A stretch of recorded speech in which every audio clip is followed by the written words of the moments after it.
நீங்கள் ஒரு பாலிசி எடுக்கிறீங்க.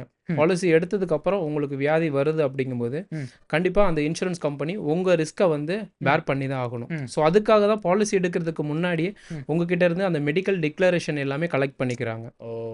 ஓகேங்களா? ஸோ உங்களோட ஹெல்த் ஹிஸ்ட்ரிலாம் என்ன இருக்குது அப்படின்னு சொல்லிட்டு அவங்க முன்னாடி டீட்டெயில்ஸ் எல்லாமே கலெக்ட் பண்ணி தான் உங்களுக்கு பாலிசியை இஷ்யூவன்ஸ் பண்ணுவாங்க. ஓகே. ஸோ அந்த ரிஸ்க்கை வந்து அவங்க பாலிசி ஒன்ஸ் கொடுத்துட்டாங்க அப்படிங்கும்போது அவங்க ஆப்ளிகேட் ஆயிடுறாங்க. எஸ் ஆமாம். ஸோ பேர் பண்ணிக்கணும். அதனால் நீங்கள் உங்களுக்கு என்ன ரிஸ்க் வந்தாலுமே அவங்க அதை பேர் பண்ணிக்க முடியும் தான் அக்செப்டன்ஸே பண்ணுறாங்க.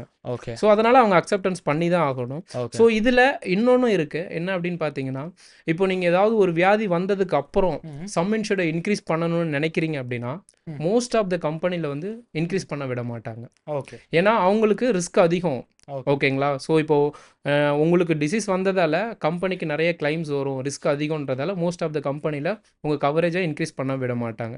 ஸோ என்ன சம் இன்சூரன்ஸ் நீங்கள் கவரேஜ் வச்சுருக்கீங்களோ அதை தான் கண்டினியூ பண்ண சொல்லுவாங்க.